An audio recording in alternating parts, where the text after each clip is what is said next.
London மாநகர police ஆணையர் சர்மார்க் ரவுலி குற்றவாளிகளை கண்காணிக்க முக அங்கீகார தொழில்நுட்பத்தை பெருமளவில் விரிவுபடுத்த வேண்டும் என்று கோரியுள்ளார்.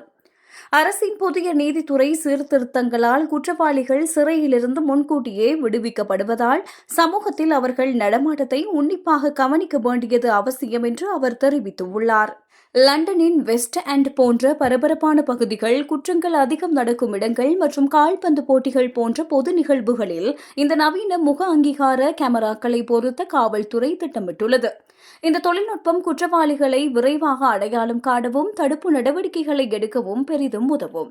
பொது இடங்களில் முகங்களை ஸ்கேன் செய்வது மனித உரிமைகளை மற்றும் தனியுரிமை சட்டங்களை மீறுவதாக கூறப்பட்ட வழக்கை உயர்நீதிமன்றம் அண்மையில் நிராகரித்துள்ளது. இந்த தீர்ப்பு காவல்துறை தடையின்றி இந்த தொழில்நுட்பத்தை பயன்படுத்துவதற்கு சட்டப்பூர்வமான வலுவான அடித்தளத்தை வழங்கியுள்ளது. சமூகத்தில் சுதந்திரமாக உழவும் பாலியல் குற்றவாளிகளை கண்காணிப்பது காவல்துறைக்கு ஒரு பெரிய சவாலாக உள்ளது. இந்த முக அங்கீகார கேமராக்கள் மூலம் விதிமுறைகளை மீறி செயல்படும் குற்றவாளிகளை துல்லியமாக கண்டறிந்து அவர்கள் மீது உடனடியாக நடவடிக்கை எடுக்க முடியும் என சர்மார்க் விளக்குகின்றார்.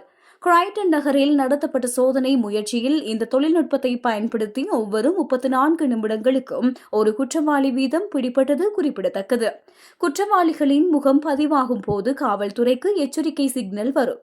அதே சமயம் குற்றமற்ற பொதுமக்களின் தரவுகள் உடனடியாக அளிக்கப்பட்டுவிடும் என்பதால் இது பாதுகாப்பானதாக கருதப்படுகின்றது.